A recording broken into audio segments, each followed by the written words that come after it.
So, I felt, well, I'll just be like Magic Johnson. He was a guy that I knew that I'd heard that he had the HIV virus, and I figured, well, whatever he's doing, I'll just do the same thing and I'll be fine.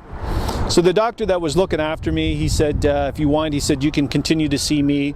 And I said, sure, that'll be fine. So we made an appointment and I went to his office about a month later. And he was telling me all kinds of stuff when I got to his office. And I don't know, some premonition came over me to say, well, I don't have AIDS though, right? And he looked at me and he said, oh yes, you definitely have AIDS. So then he got into this topic about CD4 counts, which measures your immune system and how bad you would have AIDS and that. And so I didn't know anything about this stuff, and so I said to him, I said, well, what is my CD4 count? So he went and got the paperwork and he said, your CD4 count is 4. Now, a person who has AIDS, that CD4 count, when it falls below 200, is when you have AIDS. So when you have a CD4 count that's only at 4, means you have no immune system left at all whatsoever, and you're pretty much going to die, right? Because a normal, healthy person, their CD4 count is probably somewhere between 600 and 1500. So I was in really bad shape. Anyways, I went to see my own private doctor, but on the way home I was just really overcome. I was just in shock, from what the doctor had told me. And when I got on the bus, I just felt that I really needed to reach out to God. And I remember these words, and I said to God, I said, you know what? I said, you gave me life. I said, you're the only one that has the right to take this life from me. I said, no disease, no person, no nothing.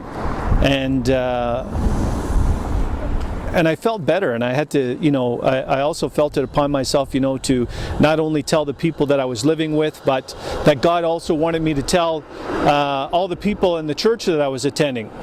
So I talked to my pastor, and I spoke to about 6 people that were really close to me, and I let them know. And then one day my pastor at my church ended up telling the rest of the church. And so I was a pretty sick guy. I got sick again shortly after the last time I got out of the hospital, and I got this really bad disease that you can only get if you have AIDS. It's called cryptococcus meningitis. And I was getting these really bad headaches and double vision. I couldn't see properly. I couldn't even stand up. You couldn't control your equilibrium. And they told me, they called me up and they said, Stephen, you have to come to the hospital right away. They said, you got a really bad disease. And they said, we need to get you on antibiotics, and if we don't, this disease will kill you. Well, they called me at about 11 o'clock in the morning, and it took me until 9 o'clock at night to be able to get myself to the hospital. I was just in that much pain. I was eating Tylenol number 3 like they were candy. I went through 3 or 4 prescriptions of that stuff in like about a week and a half. And so I was taking so much of it that I was actually vomiting it up. So anyways, I got to the hospital. They had me in there for about 10 days, put me on this antibiotic. I eventually got, better again, lost some more weight, was in another weakened condition, got out of the hospital. Started going to church, and I wasn't able to stand for any of the worship part, but a lot of people were praying for me, and it was around the middle of December of 2005 when I heard God specifically speak to me and said, I am your immune system. Since that day, I really haven't been sick at all. I don't take any medication whatsoever. I go to a special HIV clinic at Sunnybrook Hospital. They've even had me sign a waiver, saying that I'm not going to take the medication and, freeze them up from any type of liability.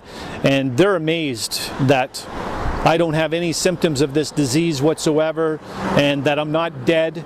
As a matter of fact, the doctor that runs that clinic, Dr. Anita Rackless, she actually said one time when I was visiting there, she made this comment. She said, I would like to meet the person that's keeping you alive. And so as she was saying that and walking out the door, I said to the nurse, I said, well, it's God that's keeping me alive.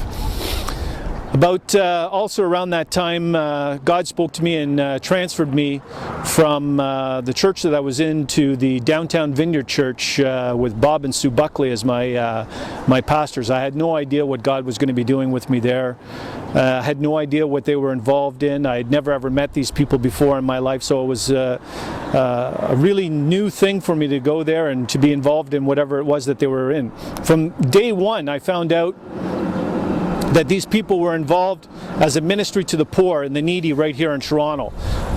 People that have either been in jail or on homeless or whatever, and that they also do a service one Sunday a month at the Scott Mission, which is the largest shelter here in the Toronto area.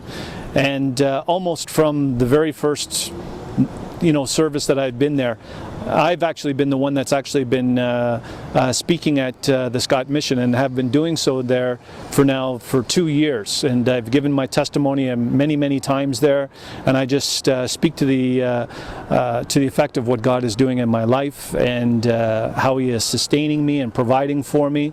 I've had the opportunity to speak at pastors' conferences